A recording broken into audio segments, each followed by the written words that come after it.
ಅನುದಿನ ಅನುಕ್ಷಣ ಮನೆಯಲ್ಲೂ ಕಲಿಯೋಣ, ಕಲಿಕೆಯ ಹೊಸ ಹಾದಿಯಲಿ ಜೊತೆಗೂಡಿ ಹೆಜ್ಜೆಯ ಹಾಕೋಣ, ಸಂತಸದಿ ಕಲಿಯೋಣ ನಮ್ಮ ಹೆಮ್ಮೆಯ ಈ ಕ್ಲಾಸಿನಲ್ಲಿ. Yes sir. Yes teacher. Present ma'am. ಪ್ರೀತಿಯ ವಿದ್ಯಾರ್ಥಿಗಳೇ, ನಿಮಗೆಲ್ಲರಿಗೂ ಸಂವೇದ ಈ ಕ್ಲಾಸ್ ಕಲಿಕಾ ಕಾರ್ಯಕ್ರಮಕ್ಕೆ ಸ್ವಾಗತ. ಮಕ್ಕಳೇ, ಈ ಪಾಠದ ಆರಂಭದ ಮೊದಲು ಕೆಲವು ಸೂಚನೆಗಳನ್ನು ಗಮನಿಸಿ. ಮಕ್ಕಳೇ, ನಿಮ್ಮ 7ನೇ ತರಗತಿಯ ತಿಳಿಗನ್ನಡ ಪಠ್ಯಪುಸ್ತಕವನ್ನು ತೆಗೆದುಕೊಳ್ಳಿ. ಪುಟ ಸಂಖ್ಯೆ 37 ತೆರೆಯಿರಿ. ಹಿಂದಿನ ಅವಧಿಯಲ್ಲಿ ನಾವು ನಿಮಗೆ ಚಟುವಟಿಕೆಯನ್ನು ಕೊಟ್ಟಿದ್ದೆ. ಗೆಳೆತನದಲ್ಲಿ ಅಸಮಾಧಾನ ಉಂಟಾಗುವಂತಹ ಕಾರಣಗಳೇನೇನೋ ಅದನ್ನ ಬರ್ಕೊಂಡು ಬರ್ರಿ ಅಂತ. ನಾನು ಕೆಲವು ಕಾರಣಗಳನ್ನು ಇಲ್ಲಿ ಹುಡುಕೋದಕ್ಕೆ ಪ್ರಯತ್ನ ಮಾಡಿದ್ದೀನಿ. ಅದು ಯಾವ್ಯಾವುದು ಅಂತ ನೋಡ್ತಾ ಹೋಗೋಣ. ಯಾವುದಾದ್ರೂ ವಸ್ತುವಿನ ಕಾರಣಕ್ಕೆ, ನಮ್ಮ ಹತ್ರ ಇರೋ ಯಾವುದಾದ್ರೂ ಒಂದು ವಸ್ತು ಅದು ಕಳೆದು ಹೋಗಿರ್ಬೋದು, ಅದನ್ನು ಯಾರ್ದಾರು ತಗೊಂಡೋಗಿರ್ಬೋದು, ಮುರಿದಿರ್ಬೋದು, ಹಾಳಾಗಿರ್ಬೋದು. ಅದನ್ನು ಆ ಗೆಳೆಯನ ಮೇಲೆ ನಾವು ಆ ಕಾರಣಕ್ಕೆ ನಾವು ಬೇಜಾರನ್ನು ವ್ಯಕ್ತಪಡಿಸಿರ್ತೀವಿ, ಅಸಮಾಧಾನವನ್ನು ಮಾಡ್ಕೊಂಡಿರ್ತೀವಿ. ಮತ್ತೊಂದು, ಆಟ ಆಡುವಾಗ ಬರುವ ಸಣ್ಣ ಜಗಳ. ನಮಗೆಲ್ರಿಗೂ ಆಟ ಅಂದರೆ ತುಂಬ ಇಷ್ಟ. ಎಷ್ಟು ಬೇಜಾರಾದ್ರೂ, ಎಷ್ಟು ಸುಸ್ತಾದ್ರೂ ಆಟ ಆಡೋದಕ್ಕೆ ಮತ್ತೆ ರೆಡಿ ಆಗ್ತೀವಿ. ಆಟ ಆಡೋ ಸಂದರ್ಭದಲ್ಲಿ ಕೆಲವೊಂದು ರೂಲ್ಸ್ ಬ್ರೇಕ್ ಮಾಡಿದ್ರು ಅಂತನೋ, ಅಥವಾ ನಾನು ಗೆಲ್ಲಬೇಕಿತ್ತು ಅಂತನೋ, ಸೋತಿದ್ದಕ್ಕೆ ಬೇಜಾರಾಗಿರೋದಕ್ಕೋ ನಾವು ಸಣ್ಣ ಸಣ್ಣ ಜಗಳಗಳನ್ನು ಮಾಡ್ಕೊಳ್ತೀವಿ. ಆವಾಗ ನಮಗೆ ನಮ್ಮ ಇನ್ನೊಬ್ಬ ಗೆಳೆಯನ ಮೇಲೆ ಅಸಮಾಧಾನ ಉಂಟಾಗುತ್ತೆ. ಪುಸ್ತಕ, ಪೆನ್ನು, ಬ್ಯಾಗು, ಸೈಕಲ್ಲು, ನಮ್ಮ ಶಾಲೆಯಲ್ಲಿ ನಾವು ಬಳಸುವಂಥ ವಸ್ತುಗಳು ಅವು ಕಳೆದು ಹೋದರೆ, ಯಾರೋ ತಗೊಂಡು ಹೋದರೆ ಅದ್ರ ಮೇಲೆ ಸುಮ್ಮನೆ ಊಹೆ ಮಾಡಿಕೊಂಡು ನಾವು ಆ ಗೆಳೆಯನ ಮೇಲೆ ಅಸಮಾಧಾನವನ್ನು ವ್ಯಕ್ತಪಡಿಸಿರ್ತೀವಿ, ಬೇಜಾರನ್ನು ಉಂಟು ಮಾಡ್ಕೊಂಡಿರ್ತೀವಿ. ಮಕ್ಕಳೇ, ಇವೆಲ್ಲ ಕಾರಣಗಳು ಏನೇ ಇರ್ಬೋದು, ಅದರ ಗೆಳೆತನ ತುಂಬ ವಿಶೇಷವಾದದ್ದು. ನಾವು ಮೊದಲನೇ ಅವಧಿಯಲ್ಲಿ ತಿಳ್ಕೊಂಡಿದ್ದೀವಿ. ಕೃಷ್ಣ ಕುಚೇಲರ ನಡುವೆ ಹೇಗೆ ಅದ್ಭುತವಾದ ಗೆಳೆತನ ಇತ್ತು, ಅವರಿಬ್ಬರು ಹೇಗೆ ಅನ್ಯೋನ್ಯತೆಯಿಂದ ಇದ್ದರು, ಪ್ರೀತಿ ವಿಶ್ವಾಸಗಳಿಂದ ಇದ್ದರು. ಕೃಷ್ಣ ಕುಚೇಲನ ಮೇಲೆ ತೋರಿದಂತಹ ಗೌರವ ಹೇಗಿತ್ತು, ಕುಚೇಲ ಗೆಳೆಯನ ಮೇಲೆ, ಕೃಷ್ಣನ ಮೇಲೆ ಇಟ್ಕೊಂಡಿದ್ದ ಪ್ರೀತಿ ಹೇಗಿತ್ತು ಅನ್ನೋದನ್ನು ನೋಡಿದ್ದೀವಿ. ಅಂಥದ್ದೇ ಗೆಳೆತನದ ಬಗ್ಗೆ ವಿಶೇಷವಾದ ಸುಂದರವಾದಂತಹ ಒಂದು ಪದ್ಯ ಇದೆ. ಇದು ಚಂಬೆಳಕಿನ ಕವಿ ಚನ್ನವೀರ ಕಣಿವಿ ಅವರು ಬರೆದಿರುವಂತಹ ಗೆಳೆತನ ಪದ್ಯ. ಆ ಪದ್ಯವನ್ನು ಓದ್ತಾ ಹೋಗ್ತೀನಿ, ನೀವು ಗಮನವಿಟ್ಟು ಕೇಳಿ ಮಕ್ಕಳೇ.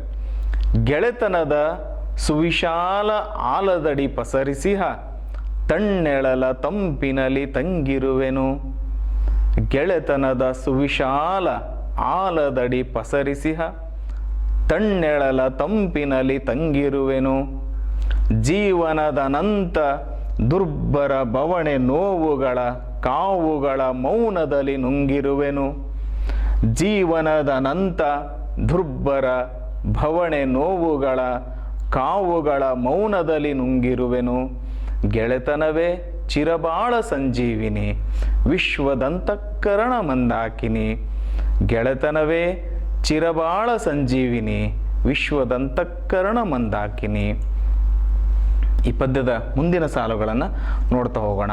ಉಪ್ಪಿಗಿಂತಲೂ ರುಚಿಯು ತಾಯಿಗಿಂತಲೂ ಬಂಧು, ಇಲ್ಲೆಂಬ ಗಾದೆ ನುಡಿ ಕೇಳಿರುವೆನು. ಉಪ್ಪಿಗಿಂತಲೂ ರುಚಿಯು ತಾಯಿಗಿಂತಲೂ ಬಂಧು, ಇಲ್ಲೆಂಬ ಗಾದೆ ನುಡಿ ಕೇಳಿರುವೆನು. ಗೆಳೆತನದ ಶುಚಿ ರುಚಿಯು ಇದಕ್ಕೂ ಮಿಗಿಲಾಗಿಹದು, ಎಂಬ ಸಾಹಸ ಮಾಡೆ ದೋಷವೇನು. ಗೆಳೆತನದ ಶುಚಿ ರುಚಿಯು ಇದಕ್ಕೂ ಮಿಗಿಲಾಗಿಹದು, ಎಂಬ ಸಾಹಸ ಮಾಡೆ ದೋಷವೇನು. ಕಂಡವರೇನು ಬಲ್ಲರಿದನು, ಉಂಡವನು ಕಂಡಿಹನು ಇದರ ಹದನು.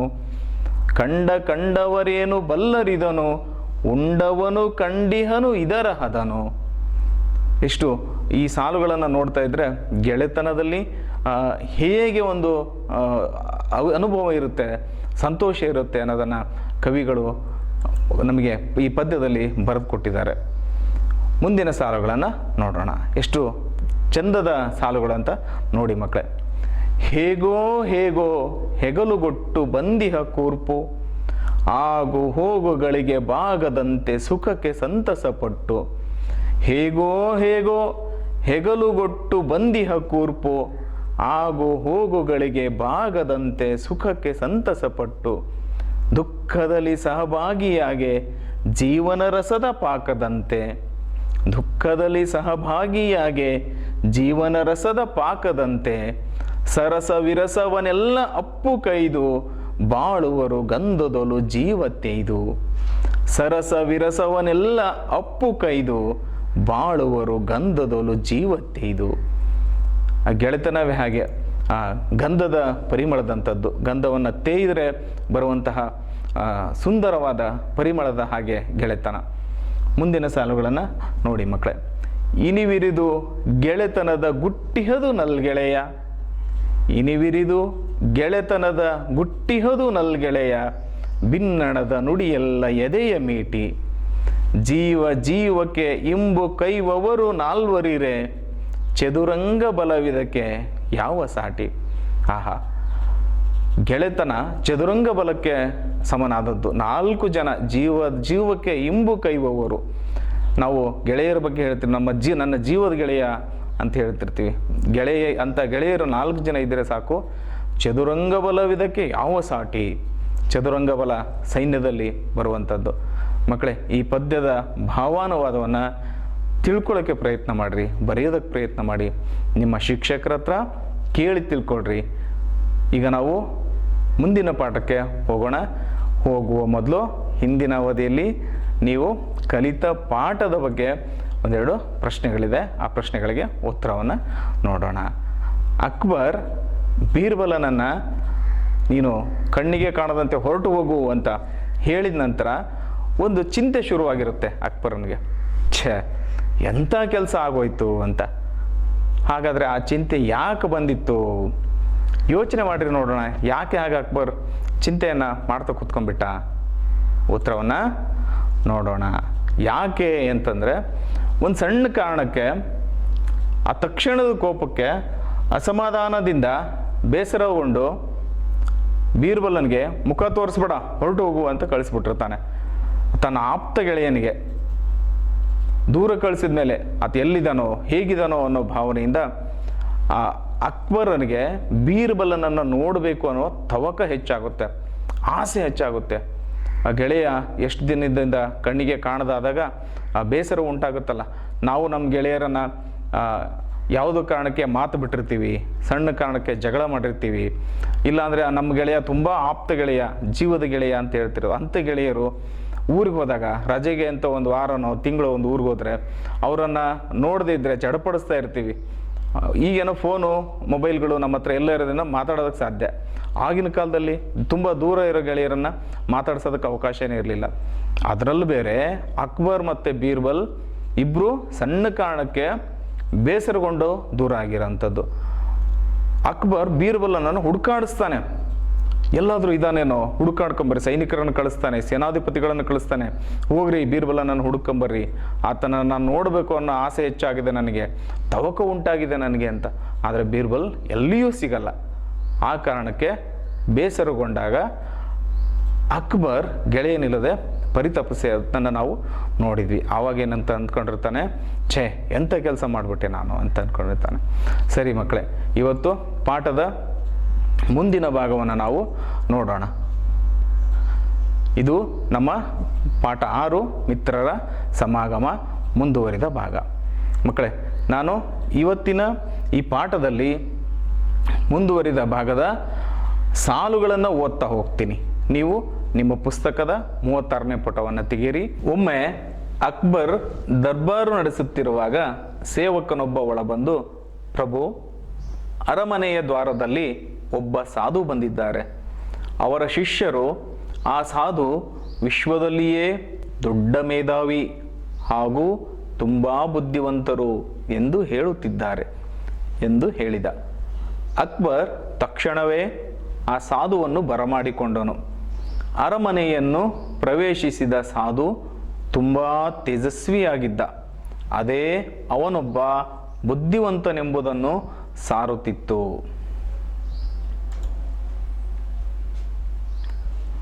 ಸಾಧು, ನೀನು ಬಹಳ ಬುದ್ಧಿವಂತನೆಂದು ಕೇಳಿದೆ. ನಿನ್ನನ್ನು ಪರೀಕ್ಷಿಸುವ ಸಲುವಾಗಿ ಆಸ್ಥಾನದ ಪಂಡಿತರು ನಿನಗೆ ಪ್ರಶ್ನೆಗಳನ್ನು ಕೇಳಲು ಹೇಳುತ್ತೇನೆ. ಸರಿಯಾಗಿ ಉತ್ತರಿಸಿದರೆ ಅಮೂಲ್ಯವಾದ ಉಡುಗೊರೆಗಳನ್ನು ನೀಡುತ್ತೇನೆ ಎಂದನು ಅಕ್ಬರ್. ಆ ಮಾತಿಗೆ ಸಾಧು ಆಗಬಹುದು ಎಂದನು. ಅಕ್ಬರ್ನ ಆಸ್ಥಾನದಲ್ಲಿ ತಾನ್ಸೇನ್, ತೋದರಮಲ್ಲ, ಅಬುಲ್ ಫಜಲ್, ಫೈಜಿ ಮೊದಲಾದ ವಿದ್ವಾಂಸರಿದ್ದರು.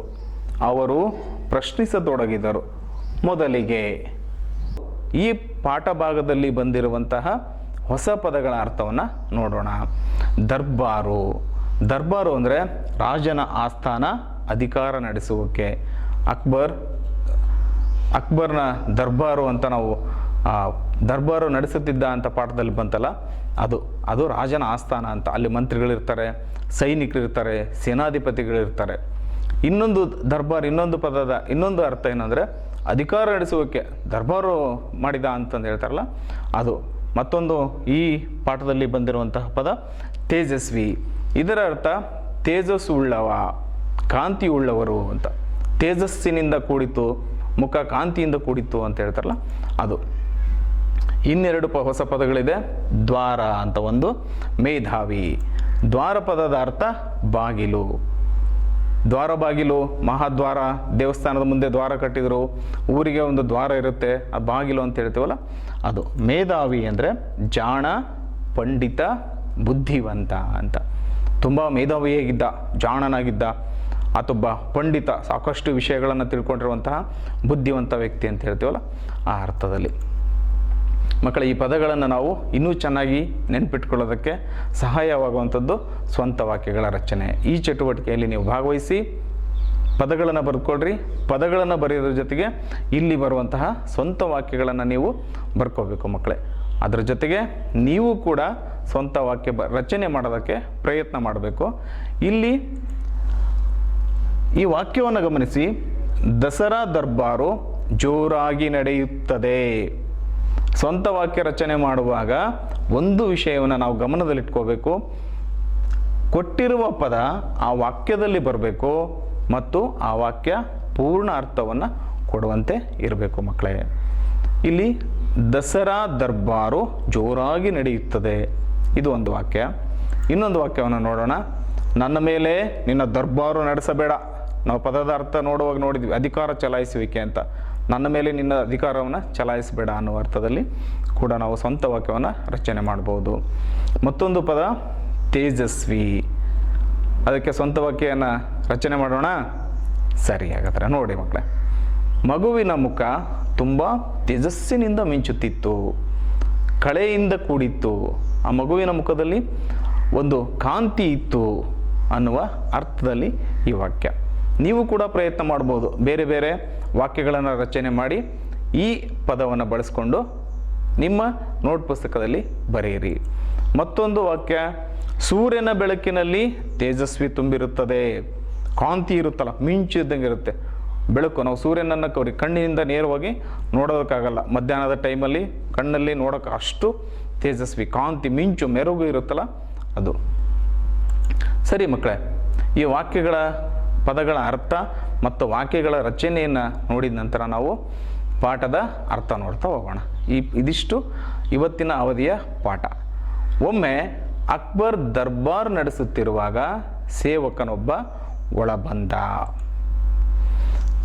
ಸೇವಕ ಬಂದು ಅಕ್ಬರ್ಗೆ, ಮಹಾರಾಜರಿಗೆ ಹೇಳ್ತಾನೆ, ಪ್ರಭು, ಅರಮನೆಯ ದ್ವಾರದಲ್ಲಿ ಒಬ್ಬ ಸಾಧು ಬಂದಿದ್ದಾರೆ.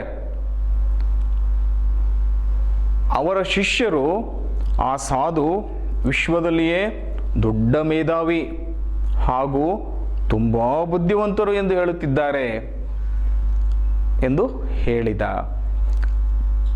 ರಾಜರು ಅಕ್ಬರ್ ಮಹಾಶಯ ದರ್ಬಾರ್ ನಡೆಸುತ್ತಿದ್ದ. ದರ್ಬಾರ್ ಅಂದರೆ ನಾನು ಪದದ ಅರ್ಥವನ್ನು ಹೇಳುವಾಗ ಹೇಳಿದೆ, ಅಲ್ಲಿ ಮಂತ್ರಿಗಳು, ಸೇನಾಧಿಪತಿಗಳು, ಸೈನಿಕರು ಎಲ್ಲರೂ ಕುಳಿತುಕೊಂಡು ರಾಜ್ಯದ ಬಗ್ಗೆ ಚರ್ಚೆಯನ್ನು ಮಾಡ್ತಾ ಇರ್ತಾರೆ. ರಾಜ್ಯದಲ್ಲಿ ಆಗಿರುವಂತಹ ಒಳ್ಳೆಯ ಕೆಲಸಗಳು ಮತ್ತು ಇರುವಂತಹ ತೊಂದರೆಗಳು, ಯಾವುದಾದರೂ ರಾಜ ಮತ್ತೊಂದು ರಾಜ್ಯದ ಮೇಲೆ ದಾಳಿ ಮಾಡುವಂತಹ ಸಂದರ್ಭ, ಯುದ್ಧಗಳು ನಡೆಯುವಂಥ ಸಂದರ್ಭಗಳ ಕುರಿತಂತೆ ಚರ್ಚೆಗಳನ್ನು ಮಾಡ್ತಾ ಇರ್ತಾರೆ. ಇನ್ನೂ ಕೆಲವು ಸಂದರ್ಭಗಳಲ್ಲಿ ಈ ದರ್ಬಾರ್ ಹೇಗಿರುತ್ತೆ ಅಂತಂದರೆ, ನಾನು ಅಕ್ಬರ್ ಬಗ್ಗೆ ಹೇಳುವಾಗ ಅಕ್ಬರ್ನ ಆಸ್ಥಾನದಲ್ಲಿ ನವರತ್ನರಿದ್ದರು ಅಂತ ಹೇಳಿದ್ದೆ. ಒಂದೊಂದು ವಿಷಯದಲ್ಲಿ ಒಬ್ಬೊಬ್ಬ ಪ್ರತಿಭಾವಂತರಿದ್ದರು ಅಂತ ಹೇಳಿದ್ದೆ. ಅವರ ಕುರಿತು, ಅವರ ಜೊತೆಗೆ ಹಲವಾರು ವಿಷಯಗಳ ಕುರಿತು, ಅವರಿಗೆ ತಿಳಿದಿರುವಂಥ ವಿಷಯಗಳ ಕುರಿತು ಚರ್ಚೆಯನ್ನು ಮಾಡ್ತಾ ಇರ್ಬೋದು. ಅದು ಕೂಡ ದರ್ಬಾರ್ ಅಂತ ನಾವು ಹೇಳ್ಬೋದು. ಇಲ್ಲಿ ಆ ಸಂದರ್ಭದಲ್ಲಿ ಒಬ್ಬ ಸೇವಕ ಬರ್ತಾನೆ. ದ್ವಾರ ಬಾಗಿಲಿನ ಹತ್ರ ಇದ್ದಂಥ ಒಬ್ಬ ಸೇವಕ, ದ್ವಾರ ಅಂದರೆ ಆ ಪ್ರವೇಶ, ಅರಮನೆಯ ಆರಂಭದ ಹಂತ, ಆ ಬಾಗಿಲ ಹತ್ರ ಇದ್ರೋ ಒಬ್ಬ ಸೇವಕ ಬರ್ತಾನೆ. ಬಂದು ಹೇಳ್ತಾನೆ, ಪ್ರಭು, ಅರಮನೆಯ ದ್ವಾರದಲ್ಲಿ ಒಬ್ಬ ಸಾಧು ಬಂದಿದ್ದಾರೆ. ಮಕ್ಕಳ ಸಾಧುಗಳು ಅಂದರೆ ನಾವು ಏನನ್ನು ಯೋಚನೆ ಮಾಡ್ಬೇಕಂದ್ರೆ, ಒಂದು ಬಟ್ಟೆ, ಬೇರೆ ಥರದ ಬಟ್ಟೆ ಇರುತ್ತೆ, ಅವರ ಉಡುಪಿನ ಬಣ್ಣವೇ ಬೇರೆ, ಗಡ್ಡ ಇರುತ್ತೆ, ಒಂದಿಷ್ಟು ಮುಡಿ ಕೂದಲನ್ನು ಬಿಟ್ಕೊಂಡಿರ್ತಾರೆ. ಅಂತಹ ಸಾಧು ಬಂದಿದ್ದಾರೆ. ಅವರು ಶಿಷ್ಯರು ಹೇಳ್ತಿದ್ದಾರೆ ಅವ್ರ ಬಗ್ಗೆ ಏನಂದರೆ, ಆ ಸಾಧು ವಿಶ್ವದಲ್ಲಿಯೇ ದೊಡ್ಡ ಮೇಧಾವಿ. ವಿಶ್ವ ಅಂದರೆ ಜಗತ್ತು, ಇಡೀ ಪ್ರಪಂಚದಲ್ಲೂ ದೊಡ್ಡ ಮೇಧಾವಿ, ತುಂಬ ತಿಳ್ಕೊಂಡಿರೋಂಥನು, ಬಹಳ ಜಾಣ. ಅವರು ಶಿಷ್ಯರು ಹೇಳಿದ್ದನ್ನು ಸೇವಕ ಅಕ್ಬರ್ ಅವರ ಮುಂದೆ, ಅಕ್ಬರ್ ಮಹಾಶಯನ ಮುಂದೆ ಹೇಳುವಾಗ ಆತನಿಗೂ ಕೂಡ ಒಂದು ಏನು ಆಶ್ಚರ್ಯ ಇರುವಂತಹ ಭಾವನೆ ಬಂದಿರುತ್ತೆ. ಅಷ್ಟೊಂದು ಬುದ್ಧಿವಂತ ಇರ್ಬೋದು ಹಾಗಾದರೆ ಅನ್ನುವ ಭಾವನೆ. ಆ ವಿಷಯವನ್ನು ತಿಳಿಸಿದ್ದ ಸೈನಿಕ ಮತ್ತೆ ತನ್ನ ಸ್ಥಾನಕ್ಕೆ ಹೋಗ್ತಾನೆ.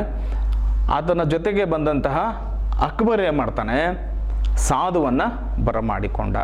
ನಮ್ಮ ದೇಶದ ಒಂದು ಸಂಸ್ಕೃತಿಯ ಭಾಗ ಅಂದರೆ ಅತಿಥಿ ದೇವೋಭವ. ಅತಿಥಿಗಳನ್ನು ತುಂಬ ಗೌರವದಿಂದ ಕಾಣುವಂಥದ್ದು. ಅವರನ್ನು ಬರಮಾಡಿಕೊಂಡು, ಹೇಗಿದ್ದೀರಿ, ಎಲ್ಲಿಂದ ಬಂದ್ರಿ, ನಿಮ್ಮ ಪ್ರಯಾಣ ಸೌಖ್ಯವಾಗಿತ್ತಾ, ಆರೋಗ್ಯ ಹೇಗಿದೆ, ಹೀಗೆಲ್ಲ ವಿಚಾರಿಸ್ಕೊಂಡು ಅವರ ಊಟ ಉಪಹಾರದ ಬಗ್ಗೆ ಕಾಳಜಿಯನ್ನು ಮಾಡುವಂಥದ್ದು ನಮ್ಮ ಸಂಸ್ಕೃತಿ. ಅತಿಥಿಯನ್ನು ದೇವರಂತೆ ಕಾಣಬೇಕು ಅನ್ನೋದು. ಆ ಕಾರಣಕ್ಕೆ ಅಕ್ಬರ್ ಸಾಧು ಇದ್ದ ಹತ್ರನೇ ಬಂದು ಅವರ ಸಾಧುವನ್ನು ಸ್ವಾಗತಿಸಿ ಬರಮಾಡಿಕೊಂಡು ಕರ್ಕೊಂಡು ಹೋಗ್ತಾರೆ. ಅರಮನೆಯನ್ನು ಪ್ರವೇಶಿಸಿದ ಸಾಧು ತುಂಬ ತೇಜಸ್ವಿಯಾಗಿದ್ದ. ಆತನ ಮುಖದಲ್ಲಿ ಒಂದು ಕಾಂತಿ ಇತ್ತು, ಮೆರುಗಿತ್ತು. ಆತ ಸಾಕಷ್ಟು ತಿಳಿದುಕೊಂಡಿದ್ದಾನೆ ವಿಷಯವನ್ನು, ಸಾಕಷ್ಟು ಗ್ರಂಥಗಳನ್ನು ಓದಿದ್ದಾನೆ, ಹಲವಾರು ವಿಚಾರಗಳ ಬಗ್ಗೆ ಆತನಿಗೆ ಮಾಹಿತಿ ಇದೆ ಅನ್ನೋದನ್ನು ಆ ಮುಖದಲ್ಲಿದ್ದಂಥ ತೇಜಸ್ಸು, ಆ ತೇಜಸ್ಸನ್ನು ನೋಡಿದರೆ, ಆ ಕಳೆಯನ್ನು ನೋಡಿದರೆ, ಮಿಂಚನ್ನು ನೋಡಿದರೆ ಗೊತ್ತಾಗ್ತಾ ಇತ್ತು. ಅದನ್ನು ಗಮನಿಸಿದಂತಹ ಅಕ್ಬರ್ ಸಾಧುಗಳಿಗೆ ಒಂದು ಮಾತನ್ನು ಹೇಳ್ತಾನೆ. ಸಾಧು, ನೀನು ಬಹಳ ಬುದ್ಧಿವಂತ ಅಂತ ಕೇಳಿದೆ. ಸೈನಿಕ ಸೇವಕ ಬಂದು ಹೇಳಿದ್ನಲ್ಲ, ತುಂಬ ಬುದ್ಧಿವಂತ, ಜಗತ್ತಿನಲ್ಲಿಯೇ ಮೇಧಾವಿ, ಪಂಡಿತ, ಹೆಚ್ಚು ಪಂಡಿತ ಅಂತ ಹೇಳಿದ್ನಲ್ಲ, ಅದನ್ನು ಗಮನದಲ್ಲಿಟ್ಕೊಂಡು ಅಕ್ಬರ್ ಹೇಳ್ತಾನೆ, ನೀನು ತುಂಬ ಬುದ್ಧಿವಂತ ಕೇಳಿದಿರಿ. ನಿನ್ನನ್ನು ಪರೀಕ್ಷಿಸುವ ಸಲುವಾಗಿ ಆಸ್ಥಾನದ ಪಂಡಿತರು ನೀನು ಕೆಲವು ಪ್ರಶ್ನೆಗಳನ್ನು ಕೇಳ್ತಾರೆ. ನಮ್ಮ ಆಸ್ಥಾನದಲ್ಲಿ ನವರತ್ನರಿದ್ದಾರೆ, ಒಂದೊಂದು ವಿಷಯದಲ್ಲಿ ಒಂದೊಂದು ಪಾಂಡಿತ್ಯವನ್ನು ಪಡೆದಿರುವಂತಹ ನವರತ್ನರು. ಆ ಪಂಡಿತರು ನಿಮಗೆ ಪ್ರಶ್ನೆಗಳನ್ನು ಕೇಳ್ತಾರೆ. ಆ ಪ್ರಶ್ನೆಗಳಿಗೆ ನೀವು ಉತ್ತರ ಹೇಳೋದಕ್ಕೆ ಸಿದ್ಧರಿದ್ದೀರಾ ಅಂತ ಕೇಳ್ತಾನೆ. ಹಾಗಾದರೆ ಆ ಪ್ರಶ್ನೆಗಳಿಗೆ ಸರಿಯಾಗಿ ಉತ್ತರಿಸಿದರೆ ಅಮೂಲ್ಯವಾದ ಉಡುಗೊರೆಗಳನ್ನು ನಿಮಗೆ ಕೊಡ್ತೀನಿ ಅಂತ ಅಕ್ಬರ್ ಹೇಳ್ತಾನೆ. ನಾವು ನಿಮಗೆ ಪರೀಕ್ಷೆಯಲ್ಲಿ ಚೆನ್ನಾಗಿ ಉತ್ತರ ಬರೆದ ಅಂಕಗಳನ್ನು ಕೊಡ್ತೀವಿ, ಹೆಚ್ಚು ಅಂಕಗಳು ಬಂದರೆ ನಿಮಗೆ ಬಹುಮಾನಗಳು ಬರ್ತವೆ. ಆ ರೀತಿ ಉತ್ತರ ಕೊಟ್ಟರೆ, ನಾವೇ ತರಗತಿಯಲ್ಲಿ ಉತ್ತರ ಕೊಟ್ಟರೆ ವೆರಿ ಗುಡ್, ಶಬಾಷ್ ಅಂತ ಹೇಳ್ತೀವಲ್ಲ, ಹಾಗೆ ಚಪ್ಪಾಳೆ ತಟ್ತೀವಿ. ಆ ರೀತಿ ಅಕ್ಬರ್ ಹೇಳ್ತಾನೆ, ಸಾಧುಗಳೇ, ನೀವು ನಮ್ಮ ಆಸ್ಥಾನದ ಪಂಡಿತರು ಕೇಳುವ ಪ್ರಶ್ನೆಗಳಿಗೆ ಉತ್ತರ ಹೇಳಿದರೆ ನಿಮಗೆ ಅಮೂಲ್ಯವಾದ ಉಡುಗೊರೆ ಕೊಡ್ತೀವಿ. ಚಿನ್ನದ ನಾಣ್ಯಗಳು, ಬೆಳ್ಳಿ ನಾಣ್ಯಗಳು, ಇಲ್ಲಾಂದರೆ ಒಂದಷ್ಟು ಭೂಮಿ, ಇಲ್ಲಾಂದ್ರೆ ಆನೆ, ಕುದುರೆ, ಇಂಥದನ್ನು ಕೊಟ್ಟು ನಿಮಗೆ ಗೌರವಿಸ್ತೀನಿ. ಶಾಲು, ಸನ್ಮಾನ, ಹಾರ, ತುರಾಯಿ ಇಂಥವನ್ನೆಲ್ಲ ಮಾಡ್ತೀನಿ ಅಂತ ಅಕ್ಬರ್ ಹೇಳ್ತಾನೆ. ಆ ಮಾತಿಗೆ ಸಾಧು, ಆಗ್ಬೋದು, ಆಗಲಿ ಮಹಾಶಯರೇ, ನೀವು ಪ್ರಶ್ನೆಗಳನ್ನು ಕೇಳ್ಬೋದು, ನಾನು ಉತ್ತರ ಹೇಳೋದಕ್ಕೆ ಸಿದ್ಧನಿದ್ದೀನಿ ಅಂತ ಹೇಳ್ತಾನೆ. ಆಗ ಅಕ್ಬರ್ನ ಆಸ್ಥಾನದಲ್ಲಿ ತಾನ್ಸೇನ್, ತೋದರಮಲ್ಲ, ಅಬುಲ್ ಫಜಲ್, ಫೈಜಿ ಮೊದಲಾದ ವಿದ್ವಾಂಸರಿದ್ರಲ್ಲ, ನವರತ್ನರು ಅಂತ ಹೇಳಿದ 9 ಜನ ಪಂಡಿತರು, ಪಾಂಡಿತ್ಯ ಇರುವಂಥವ್ರು, ಬುದ್ಧಿವಂತರು, ಸಾಕಷ್ಟು ಜ್ಞಾನವನ್ನು ತಿಳಿದುಕೊಂಡಂಥವ್ರು ಅಕ್ಬರನ ಆಸ್ಥಾನದಲ್ಲಿದ್ದರು. ಅದರಲ್ಲಿ ತಾನ್ಸೇನ್, ತೋದರಮಲ್ಲ, ಅಬುಲ್ ಫಜಲ್, ಫೈಜಿ, ರಾಜ ತೋದರಮಲ್ಲ ಅಂತಲೂ ಹೇಳ್ತಾರೆ. ಅವರೇನು ಮಾಡಿದರು, ಅಕ್ಬರನಿಗೆ ಪ್ರಶ್ನೆಗಳನ್ನು ಕೇಳಲು ಆರಂಭಿಸಿದರು. ಮೊದಲಿಗೆ ಯಾರು ಪ್ರಶ್ನೆ ಕೇಳಿದರು, ಯಾವ್ಯಾವ ಪ್ರಶ್ನೆಗಳನ್ನು ಕೇಳಿದರು, ಅದಕ್ಕೆ ಅಲ್ಲಿ ಬಂದಿದ್ದ ಸಾಧು ಏನೇನು ಉತ್ತರಗಳನ್ನು ಕೊಟ್ಟ ಅನ್ನೋದನ್ನು ಮಕ್ಕಳೇ ಮುಂದಿನ ಅವಧಿಯಲ್ಲಿ ನೋಡೋಣ. ಇವತ್ತಿಗೆ ಈ ಪಾಠದ ಇಷ್ಟು ಭಾಗವನ್ನು ನಾವು ತಿಳ್ಕೊಂಡಿದ್ದೀವಿ. ಕೆಲವು ಪ್ರಶ್ನೆಗಳನ್ನು ಕೇಳ್ತೀನಿ, ಆ ಪ್ರಶ್ನೆನೂ ಬರ್ಕೊಳ್ರಿ, ಅದಕ್ಕೆ ಉತ್ತರವನ್ನು ಹುಡುಕೋಣ. ಪಾಠವನ್ನು ಕೇಳಿದ್ದೀವಿ, ಪದಗಳ ಅರ್ಥ ತಿಳ್ಕೊಂಡ್ವಿ, ಸ್ವಂತ ವಾಕ್ಯ ರಚನೆ ಮಾಡಿದ್ವಿ, ಪಾಠದ ಭಾಗದ ಆ ಸಾಲುಗಳಿಗೆ ಸಂಬಂಧಪಟ್ಟಂಥ ಅರ್ಥವನ್ನು ನಾವು ಗಮನಿಸಿದ್ದೀವಿ. ಹಾಗಾದರೆ ಉತ್ತರವನ್ನು ಹೇಳಬೇಕಲ್ಲ, ಹೇಳ್ತೀರಿ ತಾನೇ? ಸರಿ, ಪ್ರಶ್ನೆಗಳ ಕಡೆಗೆ ಹೋಗೋಣ. 1ನೇ ಪ್ರಶ್ನೆ, ಸಾಧುವಿನ ಶಿಷ್ಯರು ಸಾಧುವಿನ ಕುರಿತು ಏನು ಹೇಳಿದರು? ನೆನ್ಪು ಮಾಡ್ಕೊಳ್ರಿ, ನೋಡೋಣ. ಆ ವಿಷಯನ ಯಾರು ಹೇಳಿದ್ರು? ಸರಿ, ಸೇವಕ ಹೇಳಿದ್ದ. ಯಾರಿಗೆ ಹೇಳಿದ್ದ? ಅಕ್ಬರ್ ಹತ್ರ ಬಂದು ಹೇಳಿದ್ದ. ನೋಡ್ರಿ, ನೆನಪಾಯ್ತಾ? ಪಾಠ ನೆನಪಾಯ್ತಾ? ಎಸ್, ಆ ಸಾಧು ವಿಶ್ವದಲ್ಲಿಯೇ ದೊಡ್ಡ ಮೇಧಾವಿ ಹಾಗೂ ತುಂಬ ಬುದ್ಧಿವಂತ ಅಂತ ಹೇಳಿದ್ರು. ಸಾಧುವಿನ ಬಗ್ಗೆ ಆತನ ಶಿಷ್ಯರು ಹೇಳಿದ್ರಲ್ಲ, ಅದು. ವೆರಿ ಗುಡ್, ನಿಮ್ಮ ಹತ್ರ ಸರಿಯಾಗಿದೆ. ಚಪ್ಪಾಳೆ ತಟ್ರಿ ಮಕ್ಕಳೇ. ಗುಡ್ ಗುಡ್ ಗುಡ್, ಸೂಪರ್, ಸರಿಯಾಗಿದೆ ಉತ್ತರ. ಹಾಗಾದರೆ ಈ ಪ್ರಶ್ನೆ, ಈ ಉತ್ತರದೊಂದಿಗೆ ಮುಂದೆ ಹೋಗೋಣ. ಚೆನ್ನಾಗಿದೆಯಲ್ಲ ಈ ಚಟುವಟಿಕೆ? ನಿಮಗೆ ತುಂಬ ಆಸಕ್ತಿಯಿಂದ ನೀವು ಇದರಲ್ಲಿ ಭಾಗವಹಿಸಬೇಕು. ಇದು ಬಿಟ್ಟ ಸ್ಥಳಗಳಿಗೆ ಸೂಕ್ತ ಉತ್ತರವನ್ನು ತುಂಬುವಂಥದ್ದು. ನೀವೀಗಾಗಲೇ ಈ ಪಾಠಗಳಲ್ಲಿ ಬೇರೆ ಬೇರೆ ಪಾಠಗಳಲ್ಲಿ ಮಾಡಿರ್ತೀರಿ.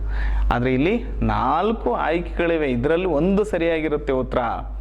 ಪ್ರಶ್ನೆ ಏನು ನೋಡ್ರಿ ಫಸ್ಟು. ಬೀರಬಲ್ಲನು ಅಕ್ಬರನ ಆಸ್ಥಾನಕ್ಕೆ ಡ್ಯಾಶ್ ವೇಷದಲ್ಲಿ ಬಂದಿದ್ದನು. ಯಾವ ವೇಷದಲ್ಲಿ ಬಂದಿದ್ದ? ಅ ಮಂತ್ರಿ, ಆ ಸಾಧು, ಈ ವಿದ್ವಾಂಸ, ಈ ವ್ಯಾಪಾರಿ. ಉತ್ತರ ನೆನಪಾಗಿದೆಯಲ್ಲ ನಿಮಗೆ? ಉತ್ತರ ಬರ್ಕೊಂಡಿದ್ದೀರಲ್ಲ? ಸರಿ, ಉತ್ತರವನ್ನು ನೋಡ್ರಿ. ಹಾಗಾದರೆ ಸಾಧು, ಸಾಧುವಿನ ವೇಷದಲ್ಲಿ ಬೀರ್ಬಲ್ಲನು ಅಕ್ಬರನ ಆಸ್ಥಾನಕ್ಕೆ ಸಾಧುವಿನ ವೇಷದಲ್ಲಿ ಬಂದಿದ್ದ. ಸರಿ ಮಕ್ಕಳ, ಮುಂದಿನ ಚಟುವಟಿಕೆ ಕಡೆ ಹೋಗೋಣ. ಪದಗಳನ್ನು ಬಿಡಿಸಿ ಬರೆಯೋಣ.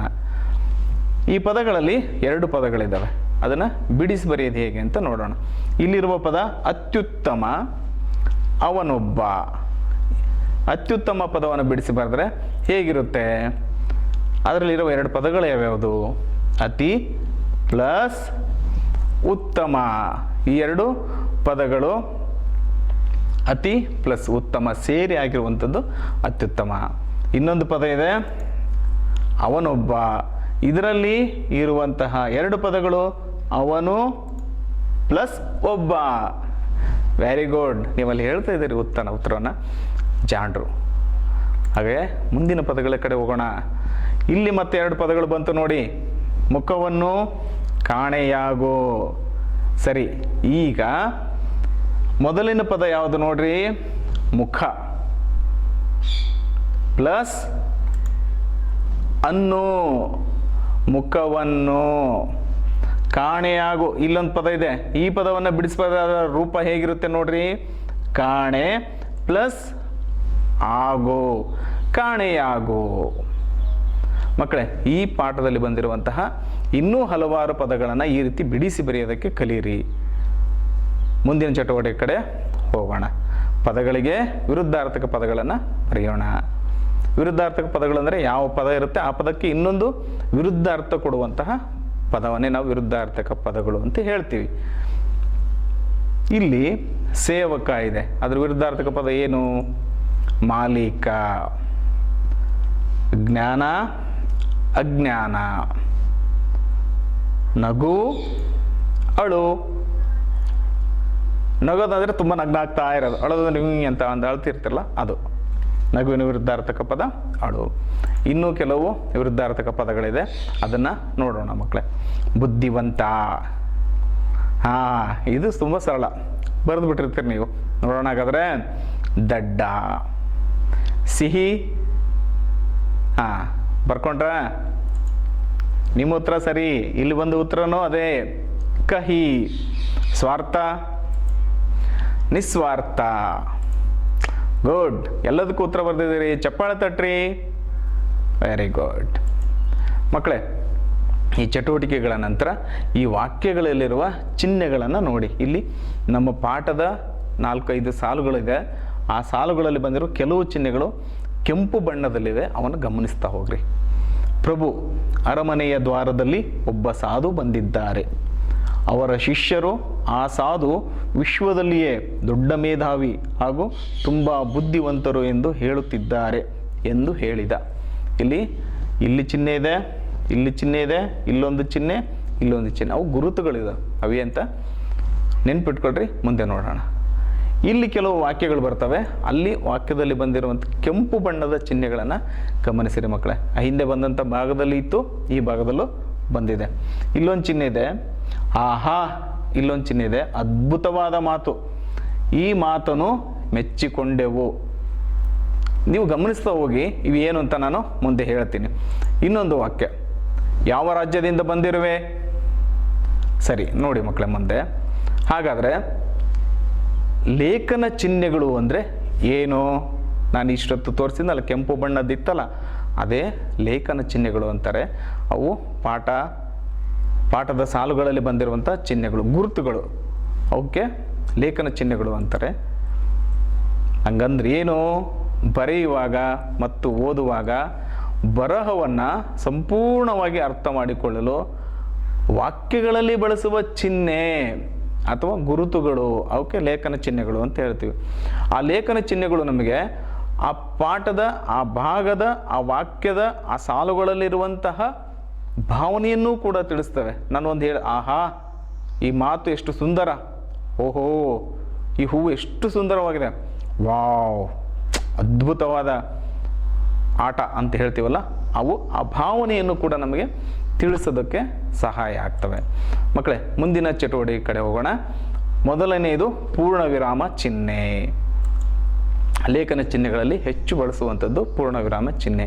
ಅದು ಪೂರ್ಣ ವಿರಾಮ ಚಿಹ್ನೆಯ ಗುರುತು, ಚಿಹ್ನೆ, ಅದನ್ನೇ ನಾವು ಗುರುತು ಅಂತ ಹೇಳ್ತೀವಿ. ಈಗ ಹಂಗಂದ್ರೆ ಏನು? ಕ್ರಿಯೆಯಿಂದ ಪೂರ್ಣಗೊಂಡ ವಾಕ್ಯದ ಕೊನೆಯಲ್ಲಿ ಈ ಚಿಹ್ನೆಯನ್ನು ಬಳಸಬೇಕು. ಕೆಲವು ವಾಕ್ಯಗಳನ್ನು ನೋಡೋಣ.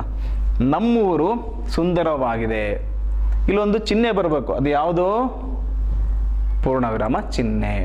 ನಾನು ಶಾಲೆಗೆ ಹೋಗುತ್ತೇನೆ. ಮತ್ತೊಂದಲ್ಲೊಂದು ಚಿಹ್ನೆ ಬರಬೇಕೀಗ.